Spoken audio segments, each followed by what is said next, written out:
Sometimes it feels like the sun will never rise, like the birds will never sing again.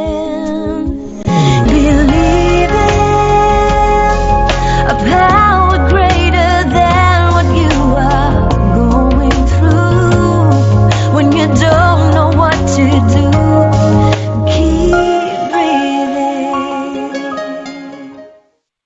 That's right. When you don't know what to do, just keep on breathing. From beautiful Los Angeles, the city of angels, and from the Big Apple in New York. Welcome to all my listeners out there in Radio Land. I'm Dave, the Caregiver's Caregiver, and we are coming to you live and on demand 24/7 on 26 global and audio and video platforms, including iHeartRadio, iTunes, YouTube, Spreaker, SoundCloud, Vimeo, Stitcher Radio, Blog Talk Radio, and a whole bunch more. In fact, we're proud to be voted #1 podcast on the top 50 on Player FM, and #2 podcast on FeedSpot out of the top 60, and #2 podcast on caringvillage.com. You know what they say about #2? They always try harder.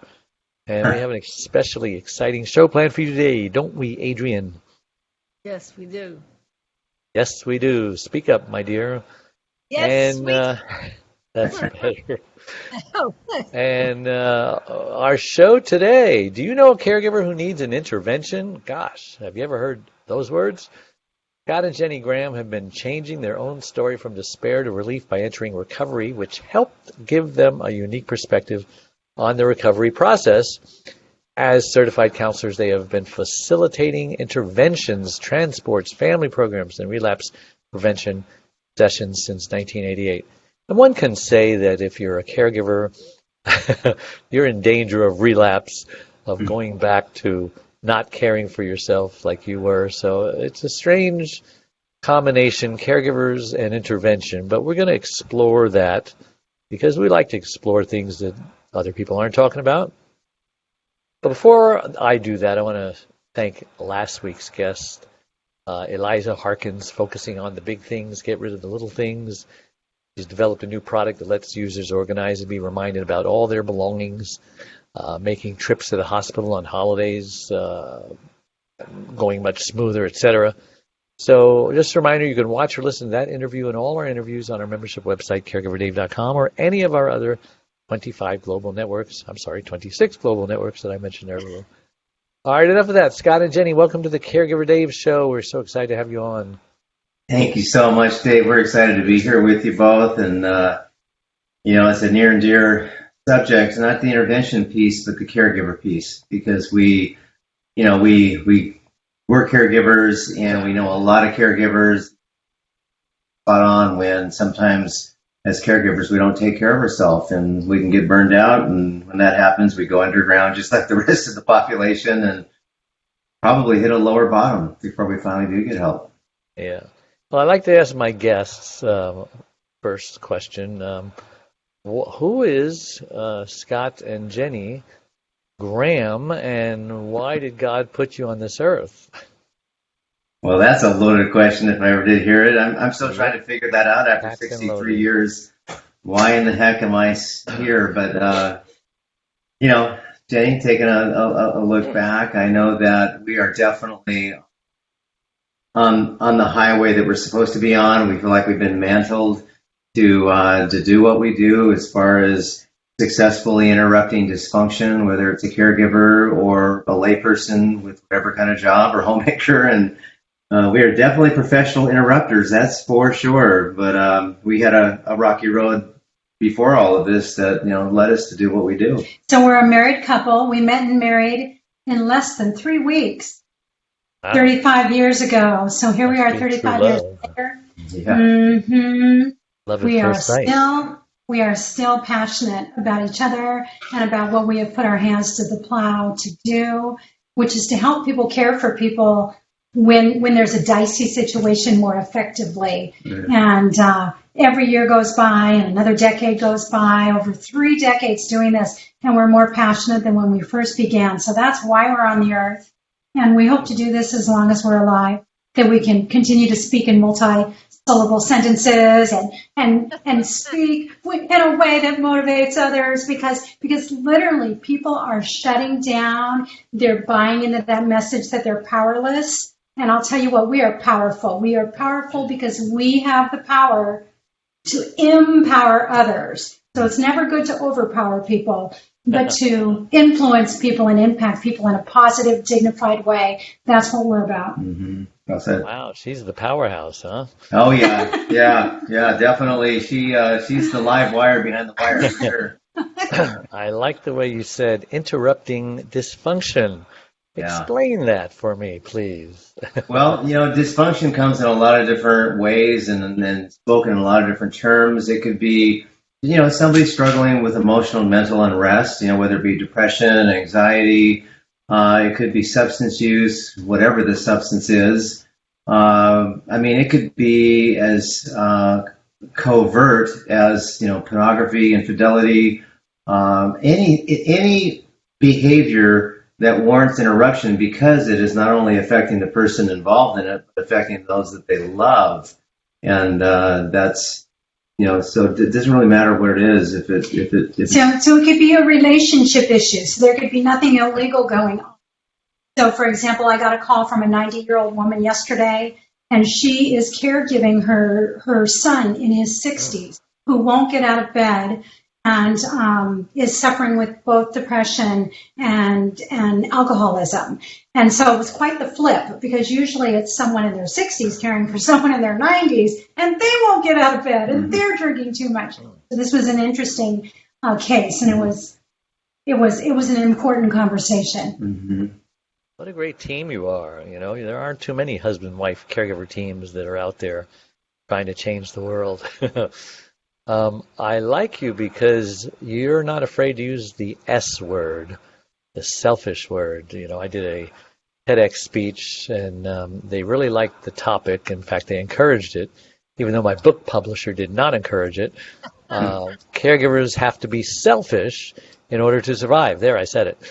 And you talk about self-care isn't selfish. Right. So explain adapting the cornerstones of recovery to prevent burnout. Is selfish a dirty word, or is it an okay word, or what's your opinion on that? To me, I'll give you a great example. So here's my selfish, but it's a self-sacrifice in the same breath, because I'll get up early to have my quiet time. I'll get up early enough to get my workout time.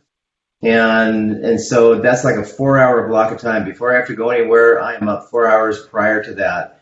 And yes, even though I sacrifice maybe some sleep, I know that it's something that helps me get through my day. And I literally do that every single day. And I want to point out that he won't answer a text. He won't answer a call. He's doing the self-care isn't selfish self-care method. And this is where, because we take care of ourselves, then we have enough to pour out to very needy, very draining, what some people would count as draining situations.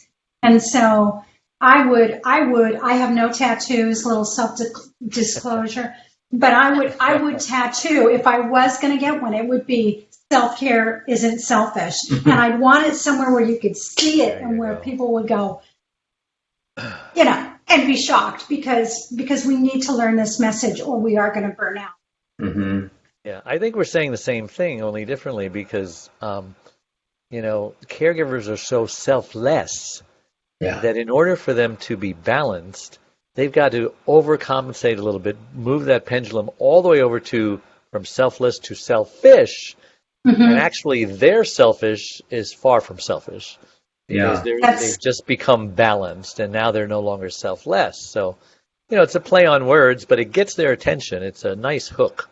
Yeah, it really is. And, also, too, a lot of caregivers are self-employed. Yeah. And so, like us, they're literally waking up unemployed every day. And so when the phone rings, we're on. We're waiting for that next call, that next opportunity to help somebody. And so, therefore, I know early on in my career, it prevented me from really relaxing, to having that downtime I think that I needed. And now, at this stage in our career, I'm okay with it. I trust the process. So I think that's a dynamic that causes burnout too. Can you explain what you mean when you say tough conversations counter intuitive components, humor and hope? What does that mean? Well, you probably wrote that one, so I'm going to let you explain Yeah, those are that your one. words. Yeah. So most people, That's what I meant, her words.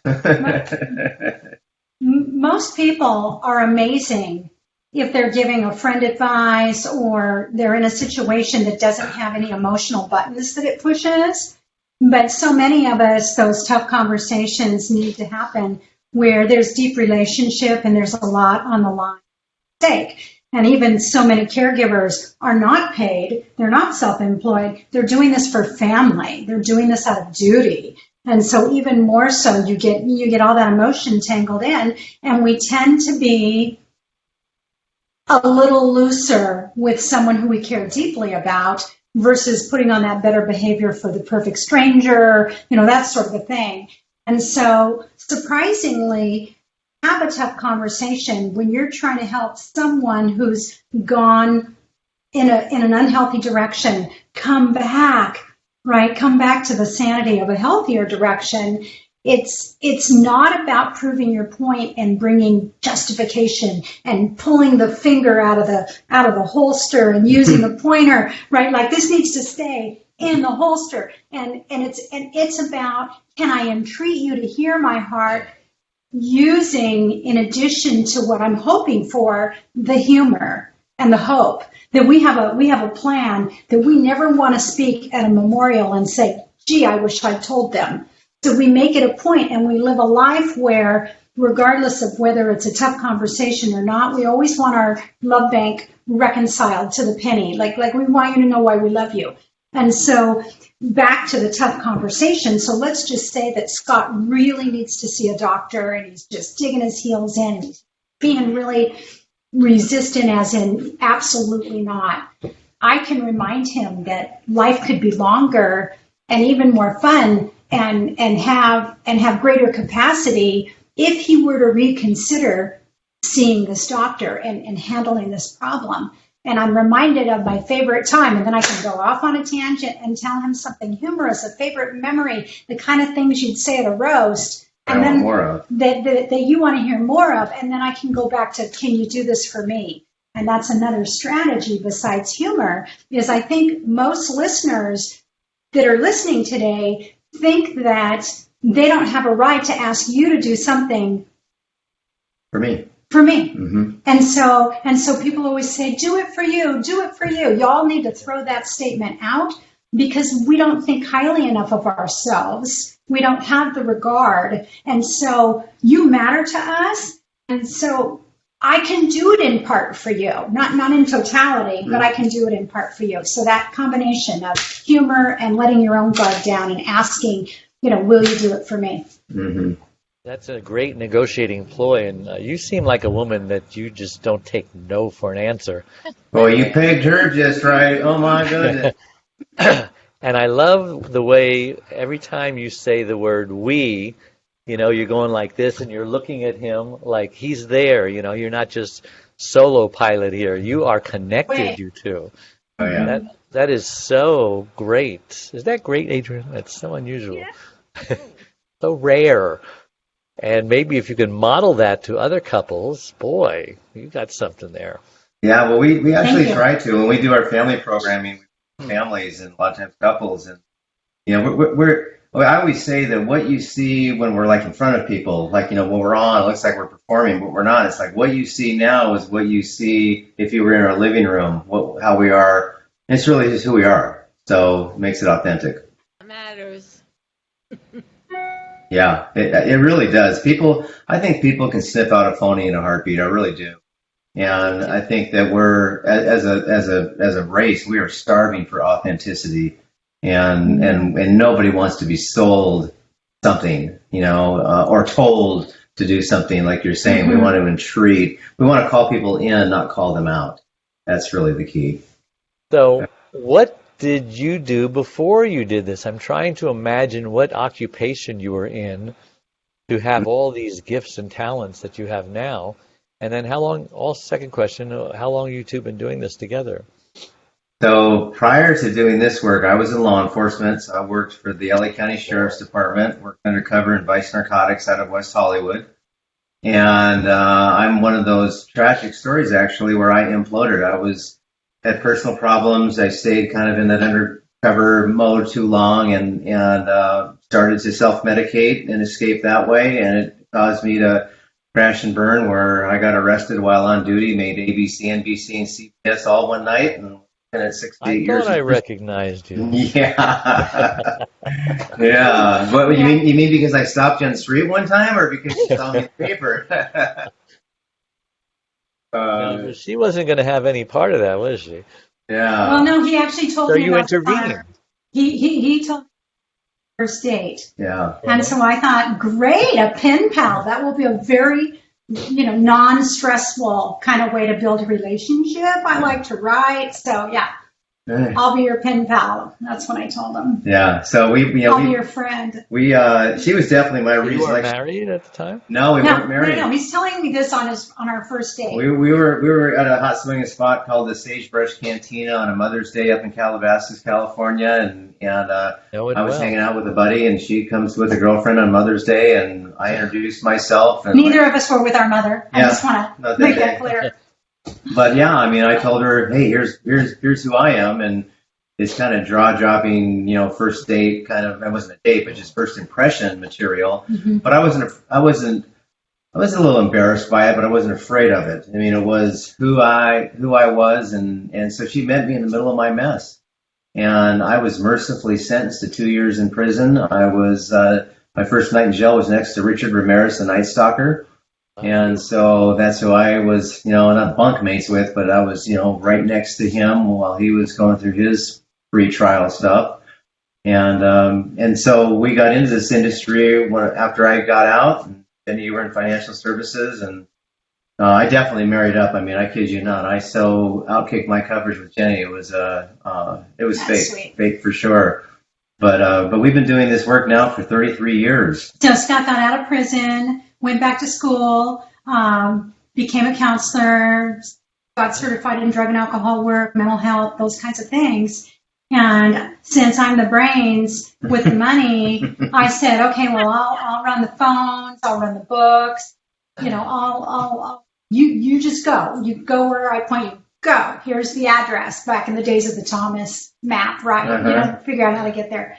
And we kept losing cases because they would want a female. It's like, oh, we can't have him. She's like, maybe in her nightgown, maybe not. But, he can't go in the situations. And so I jokingly say I was dragged into this business because we were losing business. And I saw that there were going to be cases where they needed a female.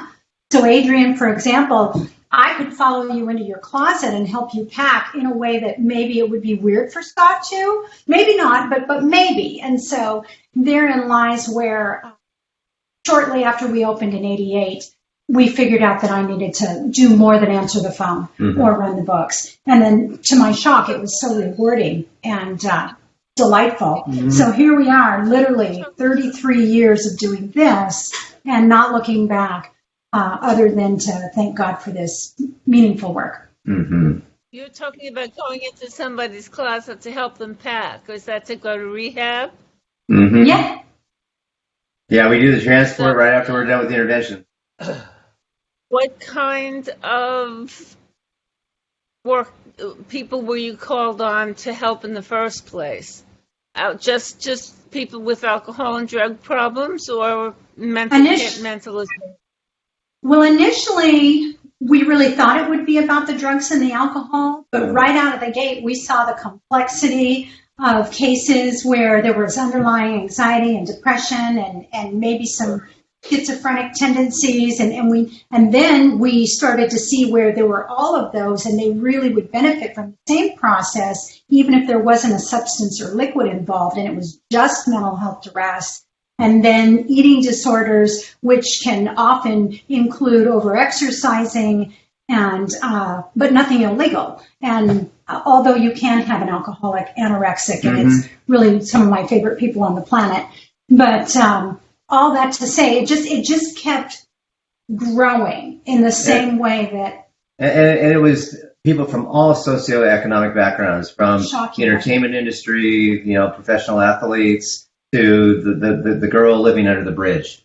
That family still loved her and wanted her back. I mean, how many times would you visit with someone, do you think? Was it usually just one visit, or?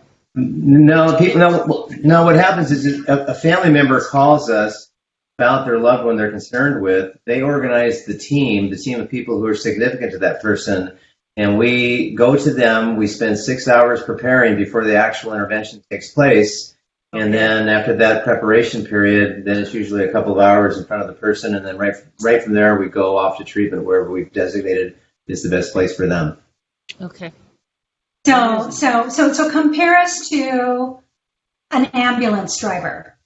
So the ambulance driver is literally on the spot, arresting the situation, maybe resuscitating life, right, mouth to mouth.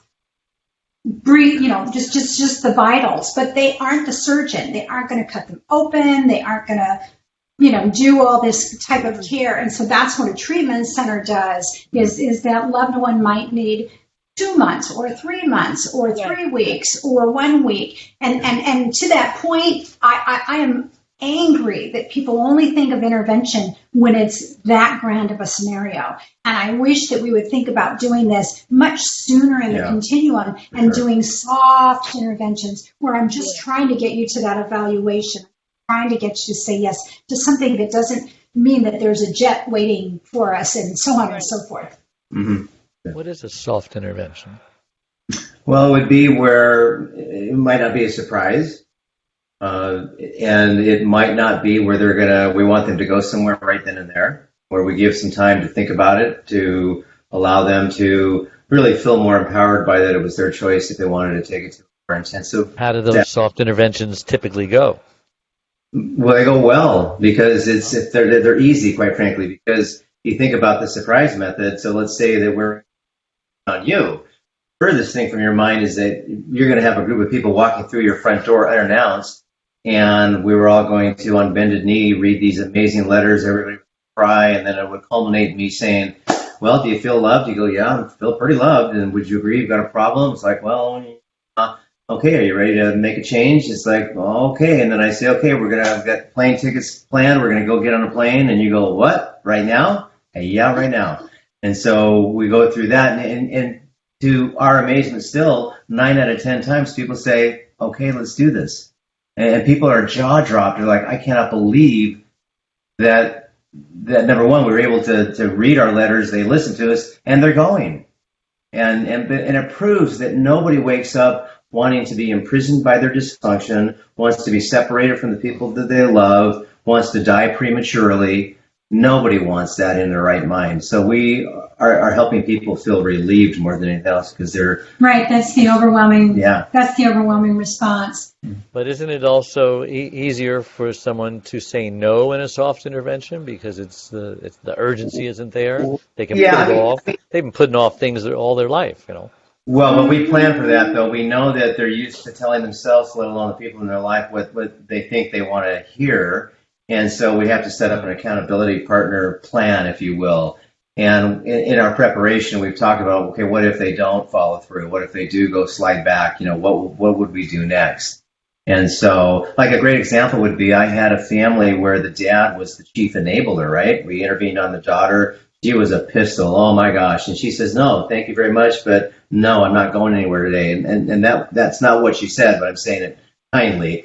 And so the dad, we talked about no more enabling, new boundaries, only talk to her if she's willing to go to treatment. Well, he enabled her from the get-go. So the family calls me and says, we want to intervene on him. We're all so angry. He caved and everything. And so we walked through his front door. Literally 5 days later, he looks at us and goes, oh, I know what this is. And we went ahead and read our letters and said, will you go to treatment? We had codependency treatment for him, and he went. So you can still, do an effective intervention, even though they might know it's coming. Sorry about that. That's what I was going to ask about things other than substance abuse. Mm-hmm. Absolutely. This method works whenever the situation is. and whether you're doing it in those early stages or whether you're doing it where there's serious help that you want to have as a solution. So most definitely. And I'll tell you what, the thing that we didn't see coming, like the surprise in the 33 years of would be that a large arm of our business, like a quarter of our business, is interrupting young people who are addicted to video gaming. Mm-hmm. Oh, yeah. That's like, they're not using drugs. You'd think they'd need them to stay up and game the amount of hours that they do. But that is a serious issue, and they're virtual connecting versus real connecting. It's such a bigger problem than people who are outside of it really understand. What's your success rates in the video department? Very, very high. I mean, Really? we do 60 to 90 interventions a year. Maybe 15 of them are for gamers, and they've all gone. I've not had one that has not gone. And I've had one. I've had one that didn't go. And how old are these gamers? As young as 13 and as old as in their late 20s typically is what they range Really? in. The older ones will cooperate, huh? Yeah. I mean, I had a guy that was actually making about $5-6 grand a month helping people move up their little ladder to have a better spot. So he was actually making money doing this, and he went even. Yeah, and that's a tough one when they're actually, no, I'm making money doing this. It makes it a harder argument. I mean, I actually have two cousins who got divorces because their husbands were addicted to porn. They'd wake up in the middle of the night and their husbands wouldn't be in bed. They'd be at the computer, and it was a terrible addiction. Mm-hmm. Yeah, it really is. It's so accessible, but it's like any other addiction that's so accessible. But that even more so. I know that it's at your phone. You can do it on a computer. You can really be anywhere. And the secrecy piece to it, the underground deceptive piece is just so prevalent. So yeah, I mean we've done plenty of interventions on porn addiction or just sex addiction even. Yes. You know. Mm-hmm. Well, listen, we're going to take a break, so we'll be right back. Don't go away. And we're back with our guests, Scott and Jenny Graham, and my co-host, Adrian Gruberg, and I'm Caregiver Dave on the Caregiver Dave program at caregiverdave.com. And so we're talking about intervention. And did I ask you yet when the right time to intervene was, or did I do that already? No, you haven't done that yet. And what is the right time and what is the wrong time? The right time is now, and the wrong time is if they're dead. I guess that's people. You think about the people who love someone. It's an emotional, experience, and unfortunately, fear settles in far too quick and for far too long, and it prevents people from taking action. And as far as it's never a good time, there's always going to be, I've got to work, I've got a vacation, I've got this or I've got that. And the bottom line is that we're trying to highlight that there's nothing more important than you are. Nothing.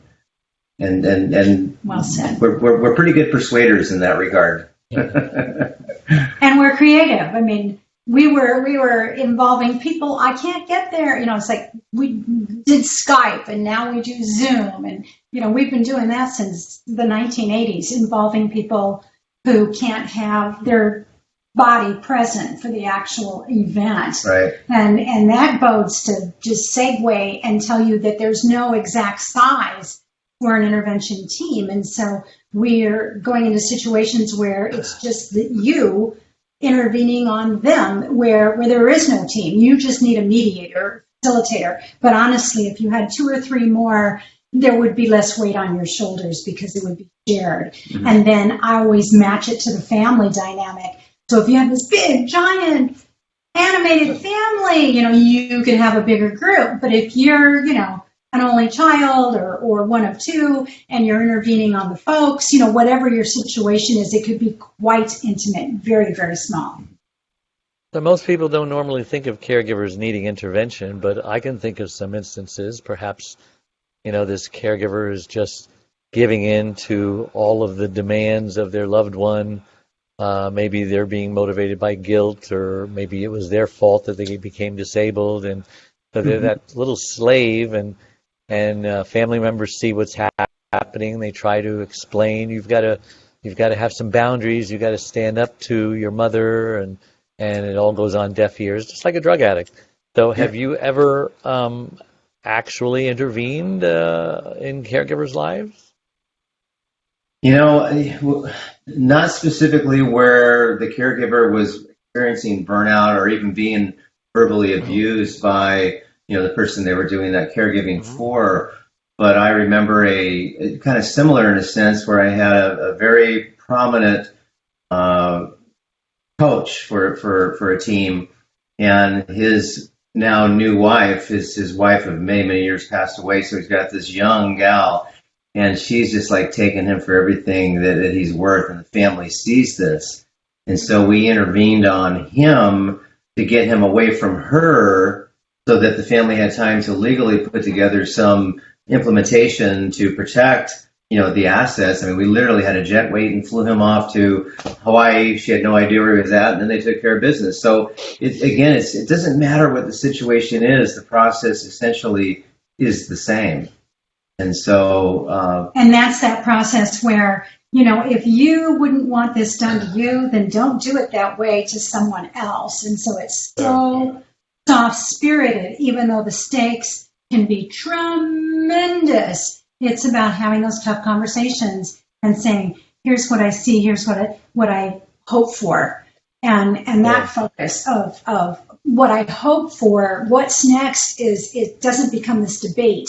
The way if we're going to, hash out what already happened, that's where interventions done on their own just drive themselves into a hole. They just dig a hole deeper, right? Well, they're trying to put logic. If I'm operating in logic, I'm sharing my logic to you, who are actually living and thinking in an illogical manner. So it's like trying to mix oil and water. It doesn't fit. Mm-hmm. So it's more of an emotional outpouring that we help people present in a healthy way.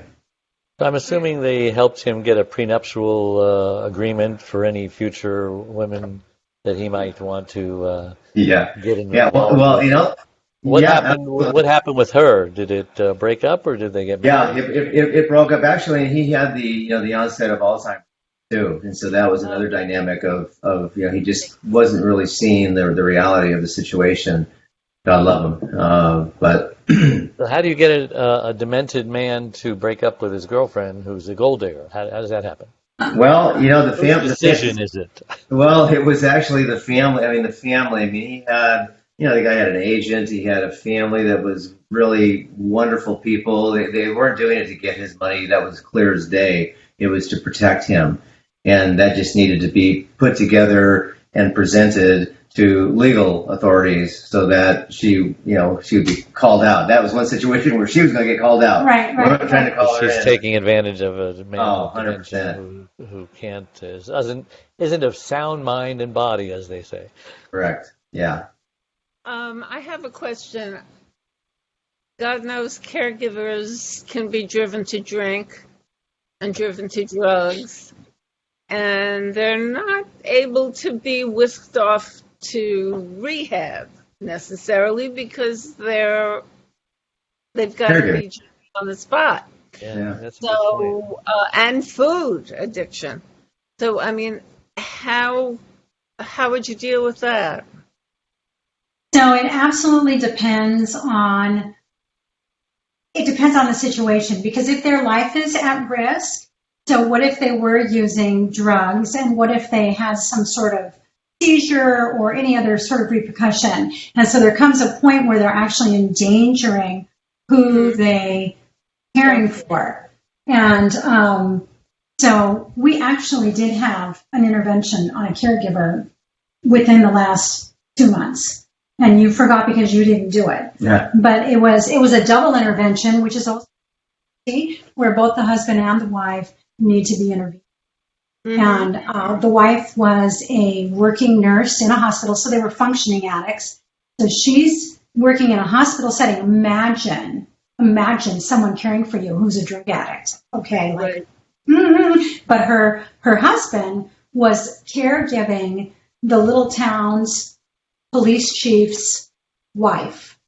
So here he's dealing drugs, maintaining a drug habit and caring for someone in their home. And no one's catching on what's going on in terms of their employer. So only family knows. So the family put together an intervention, and the pressure for them to go, I mean, they were completely freaked out about my job. And so although they said no, but maybe. And so literally 5 days later, they were both on planes going to different treatment centers, and they decided that their life was on the line. But going back to it would jeopardize the work. But going back to where maybe an inpatient stay is not warranted, because if you look at outcome studies, there's not a big variance between inpatient and outpatient. The determiner is the motivation behind the person seeking that help. So in a situation like that where it's just not possible for a person to leave, then an outpatient program would be set up with people backing. Okay, when you're gone for 2-3 hours doing your outpatient care, Mary will step in and cover you for that period of time. So that's how we would work that one out. Okay. And people are doing, many therapists are administering therapy on Zoom, and there's just never been a better time to get help. And even when COVID is completely over and everybody's doing everything in person, people are pivoting and they like this medium. And so there's going to be a lot of this. So there's no reason for someone to not at least be offered a better life, a healthier life, a longer life, because that's what it's going to equate to in the long run. Do a lot of people attempt to do interventions on their own without any professional help? And if so, what are the most common mistakes that they make? Well, the answer would be yes, and that's not necessarily the wrong thing to do. But what ends up happening typically is they create a deeper wedge. It causes a bigger divide because, again, they're logic driven, and they tend to stack up evidence to convict the person into that change.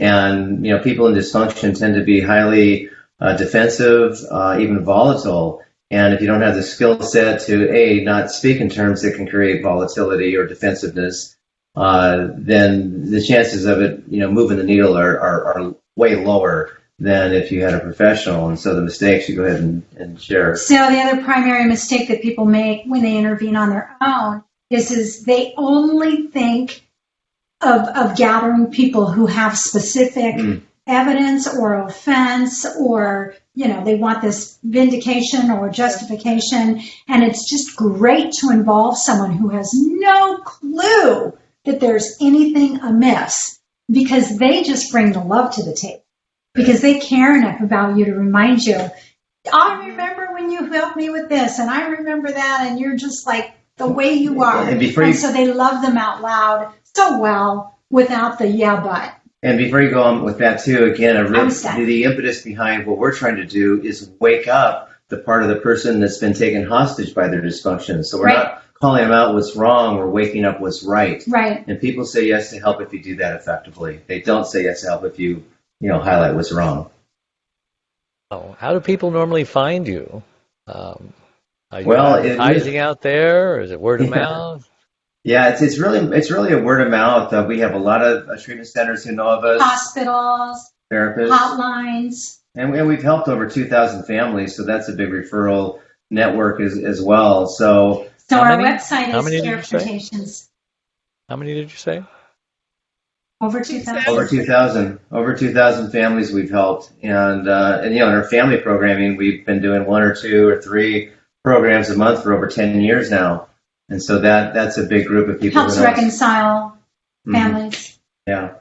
So, on the internet, Carefrontations, it's a made-up word. Instead of confrontations, we like the Carefrontations with an S at the end, .com. Yeah. Were you saying something, Adrian? I was saying it's a great name.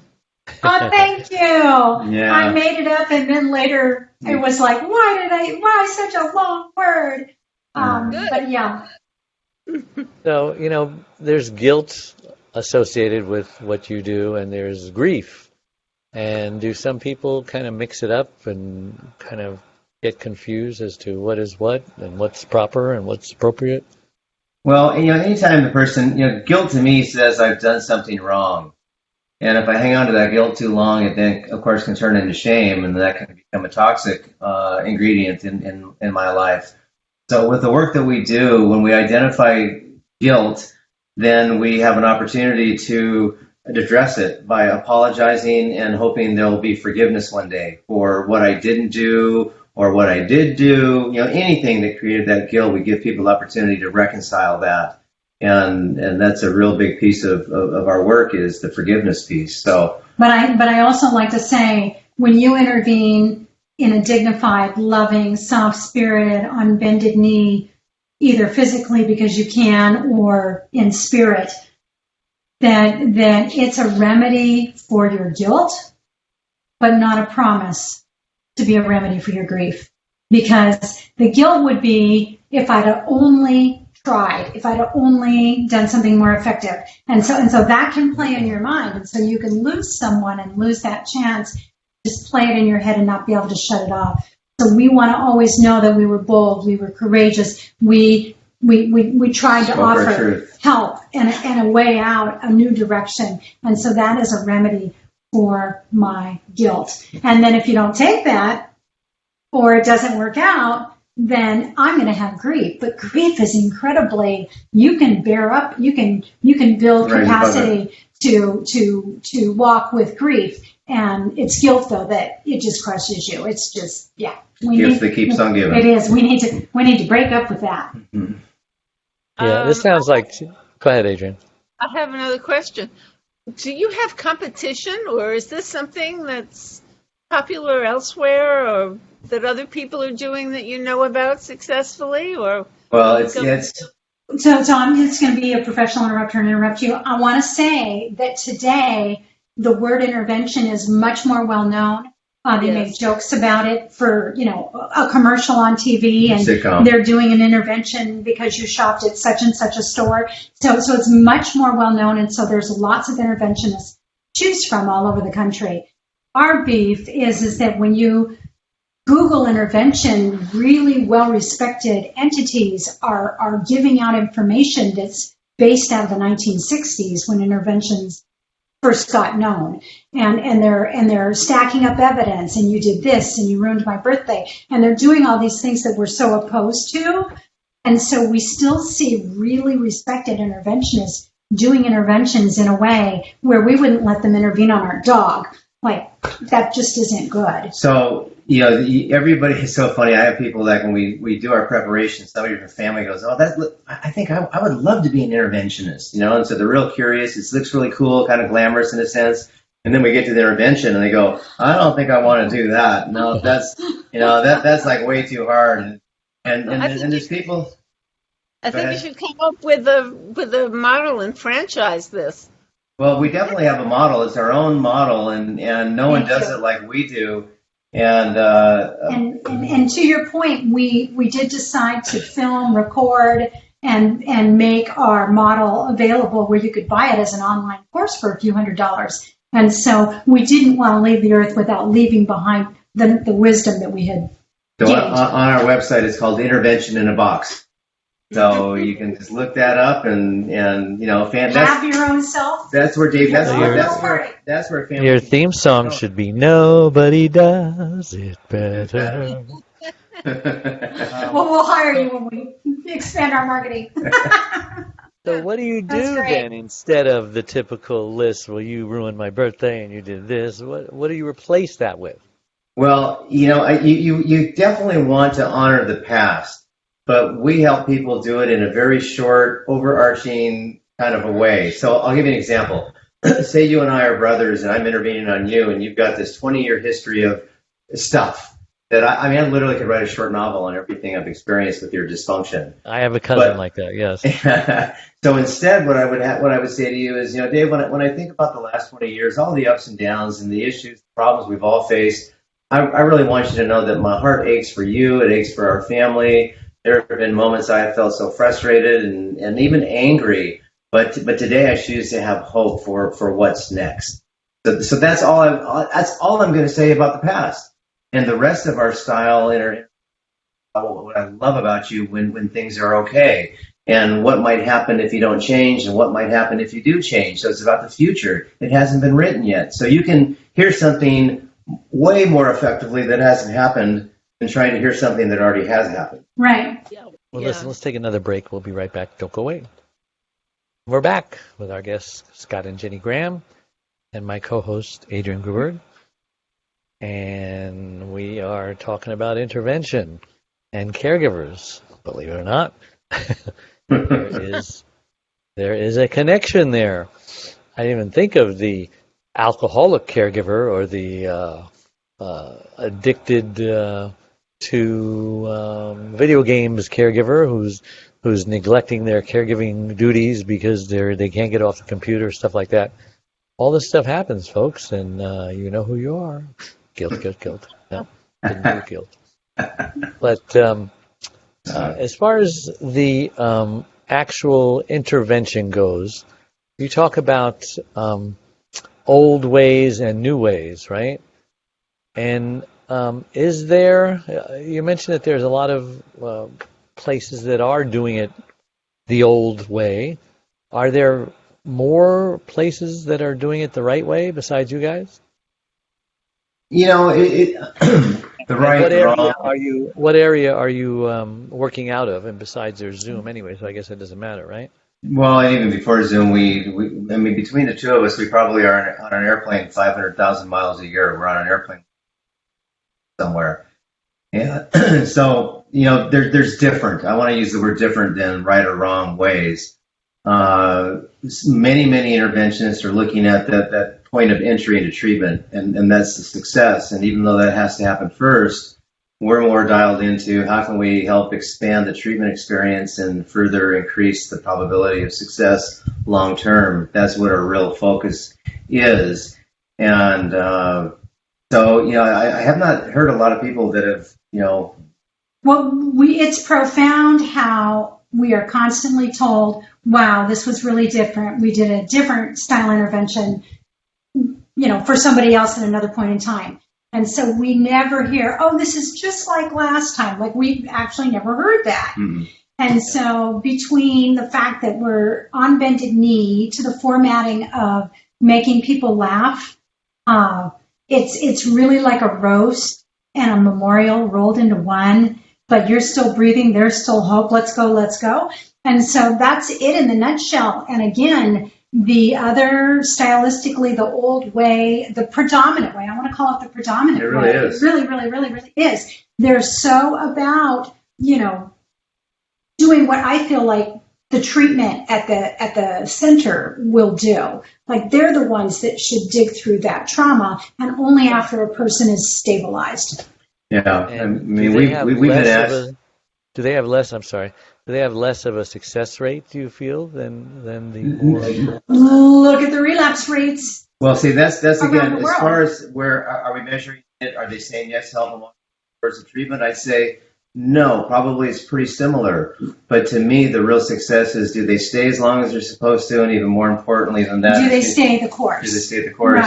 Right. Based on the amount of cards and emails and communication we get, which is, you know, we've had the same phone number for 3 decades. And so every family, anyone we cross paths with, you know, we're a sounding board for them, and they'll reach out if there's trouble in River City. Yeah. And I just hired someone who is in recovery, and they've changed their life. They have 1-year recovery.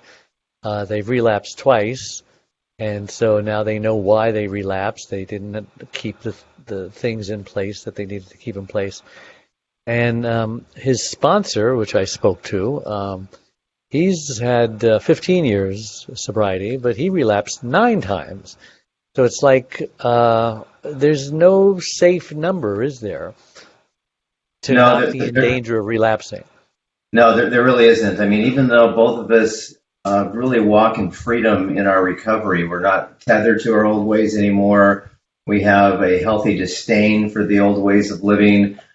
Old ways of coping. Logically, we know that we are one way from, you know, going back. That is always, you know, it's out there, but it's so far removed. And that's a big part of our family programming work, is we really help people reduce that probability of relapse. I mean, relapse is so prevalent that in treatment, clients in treatment are hearing that relapse is a part of recovery. And if you're the mother or father or spouse, you'd be going, what? Like you're giving them permission to relapse? What are you doing? I'm spending $30,000 for treatment and you're saying it's okay? It's not, but we know it happens. It's probably inevitable. This guy I spoke with, he compared it to, alcoholism being a disease, whether you agree with that or not.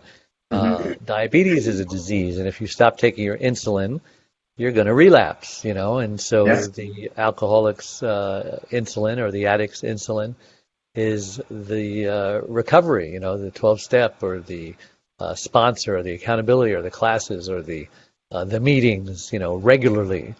Right. And you agree with that? I see your heads nodding. Yeah. The opposite of addiction and the opposite of dysfunction is connection.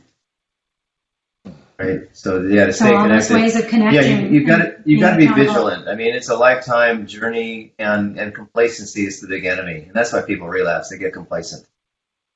Yeah. What does it mean? This sounds like something Jenny said, and she needs to break it down for me. The paradigm shift from boundaries as, quote, absolutes to a, quote, temporary stance. Okay, so deep. You gotta break it down. All right. Well, that speaks to. So let's say that we have done our best to effectively intervene, offer a step in a new direction, whatever that looked like, and that our loved one said no, or even though they said yes, then they fell off the wagon and they're in relapse land again. So either scenario, they've either said no or they've not stayed the course. And so a lot of times we who love them will lose our cool and we'll say what we ought not, and we'll say things like, I'm cutting you off. That's a phrase. I'm done. We're through here. I'm finished. And so they say things, number one, that may or may not be sustainable, but they injure that sensitive soul, that person who needs love, right?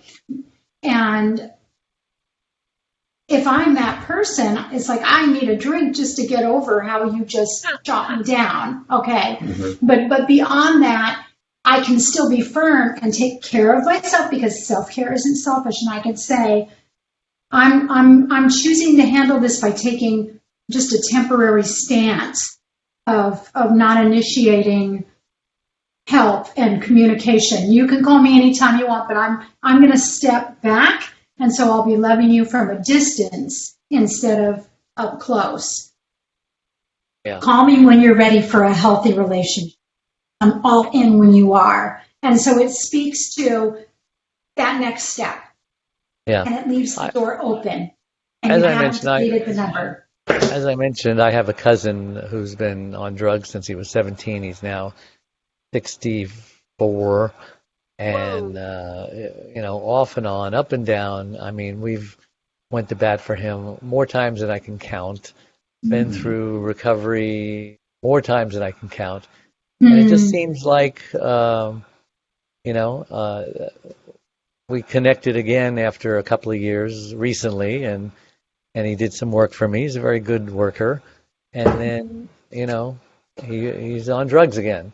So I did the I'm done with you speech, which I've done so many times. You just can't help yourself, because he just seems like a bad seed, like he's incorrigible, like he'll never get off this stuff. And I know those are all terrible things to tell a person who's in recovery. I can see you squinting. And but what do I do with him? Because every time I bring him in, I get hurt. I get taken advantage of. I end up missing money, etc. And I have forgiven him, but I don't have to have him in my life. But how do you become a supportive person for a relative who has what seems to be a never-ending drug problem, but you don't want him in your life? Things are just so much nicer when he's not around. Yeah, well, we have personal experience with that. We have a daughter who we've been dealing with that, what you've just described, for 20 years. We put in treatment 5 different times. She's lost the privilege of parenting her kids on a daily basis. I mean, everything you just described, we have been living out. And currently she's trying to get into detox again. And so, we've chosen to have to never stop loving her, first and foremost. Unconditional love is just that, it's unconditional. But there is a trust issue that needs to be built upon. But, she says to us, "You don't trust me." And Jenny would say, "You're right, honey, we don't trust you. But we have faith in you. We have faith that one day you are going to make the right move and you're going to get this thing called recovery in life." And so we just decided that you have to be dead for us to lose hope in you. But there are days that are harder than others. And so what we do is give ourselves the opportunity each and every morning to just be able to visit about her, maybe pray for her, and then let go of her. And we went through a period of time where we did the tough love, no contact, no nothing, and she did not call us. So it's like, clearly she doesn't care about us. She cares about the drugs more. But in fear that she was going to die and we wouldn't get a chance to say one more word to her, we went ahead and told her we weren't going to enable her, we weren't going to give her money, but we would still love to have a visit with you, take you out to lunch, do anything just to know that you're alive. And she says to us, just because I'm an addict doesn't mean I'm not alive, doesn't mean that I'm, this monster. I've got an illness, yes, and I know it's unhealthy, it's crazy, but I'm still a human being. And that's what a lot of addicts, I think people in dysfunction, I'm still a human being and I'm getting treated like I'm scourged on the earth, or I've got leprosy. And I think people have to find a place where they can manage the relationship without enabling or allowing that unhealthiness to take them down, not own what they do or don't do. And so if you want to hire him or if you want to talk to him, just know that I'm going to probably lose some money. I'm going to probably go through this or that, and be okay with it. Don't have your expectations to where perfection is going to be modeled out, because it won't be. Well, that's it. We're going to base it on history. But in the next breath, we want to give you permission to not hire them, not put your heart on the table to be accepted or rejected again. And it's just different seasons of time. And that's like what we've done with our daughter, who's turning 40. And it's like, okay, we build up the capacity, we widen the bandwidth to be able to handle some more heartache in case it goes poorly, but also some strength, because our hope could be the very thing. And she said that this last time, as she's been trying to get a detox bed and try this thing of recovery again. She said, it mattered. You've encouraged me. And so don't diminish your impact, the power that you have, because as family, you have this like extra bit, and I want to say it's more than a bit, to give that cousin hope or defeat. Mm-hmm. Your impact is greater than you realize. Giving me a renewed hope to look at it with a different perspective, and who knows, I might be calling him again. Also, I've got a daughter who's in her 40s who has been struggling ever since a very bad divorce with cigarettes. She's been everything. You can give up heroin, but God, don't take my cigarettes away. Not that she was on heroin, but any hope for the cigarette addict who just has tried everything, the patches and the gum and God, just everything. There's plenty of hope. I'll give you a great example. I smoked and used tobacco for 25 years. And I was absolutely as addicted to that as I was any other drug that took me down. And like with my drug use, I did the same thing with my cigarettes. Is I decided to literally hate what was going to ultimately kill me or rob me from this or that, things that I valued and cared about. And I was going to love what the freedom was going to give me, or recovery, love what recovery gives me. And I literally told myself every day, I hate that and I love this. And after a period of time, all of a sudden it became an unconscious reality. And that was the first time I ever felt freedom in my recovery walk. So I went for 17 years just behavior modifying. I need to, I have to, I can't, I should. All these victim-driven words about my recovery that wore me down and wore her down. It wore me down. Yeah. It wore me down. So the freedom that I feel and have felt for a long, long time is only, and I mean only, because I hate it. I can't be enticed by something I hate. if it's really internalized and a part of who I am. And what I love about recovery draws me to that every single day. And I do it for not just me. And I think that's another factor too. If she can find more than just her to be the reason, then it'll share the burden for sure. But I mean, I'm in recovery for my family, my faith. People I love, people I care about, and me. I'm a reason to do this thing called recovery, whether it's cigarettes or anything else, but I'm not the reason. And I think too many people have to be, let's say, I got to do it for me. If I don't do it for me, it won't work. It's like, well, that's not how we do life. We live life with people that we love and we care about. Why isn't recovery any different than that?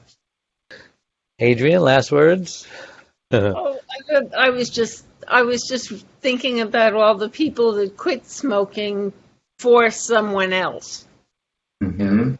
Whether it's a relationship or because a partner is ill or whatever, they stop for somebody else rather than for themselves.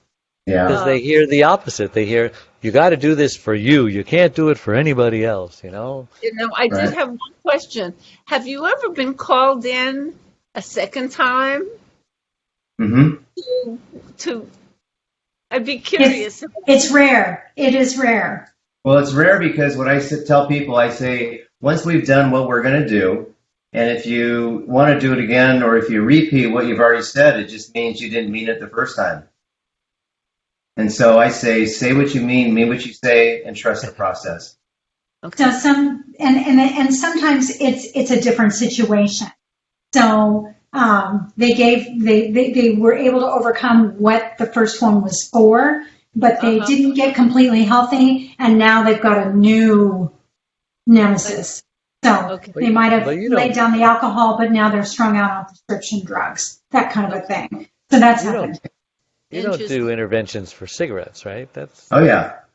We absolutely. Because the method works for anything. Think of intervention as just a glorified family meeting that feels like a surprise party, a live birth, and a funeral all at the same time. Really all it is.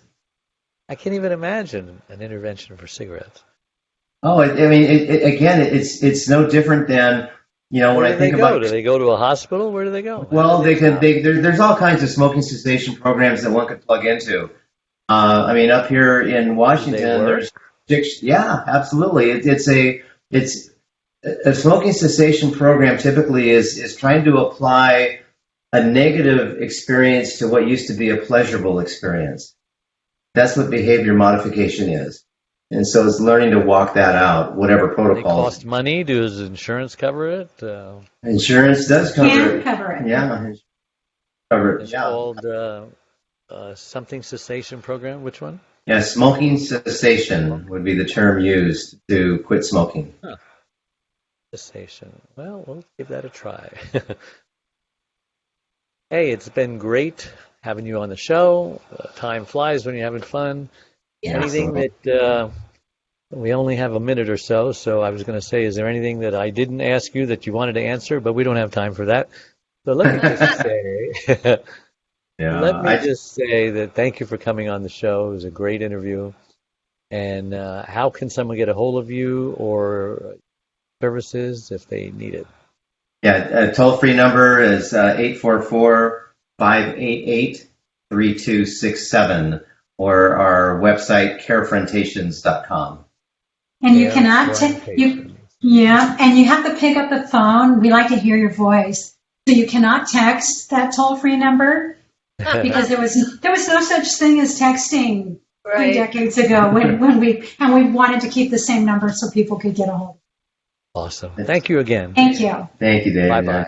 Bye. Take care. Bye. Thank you. Take care. And by the way, I'm at caregiverdave.com and Adrian is at thecaregiverspace.org. Always forget to do that. Bye-bye. Take care. Sometimes it feels like the sun will never rise, like the birds will never sing.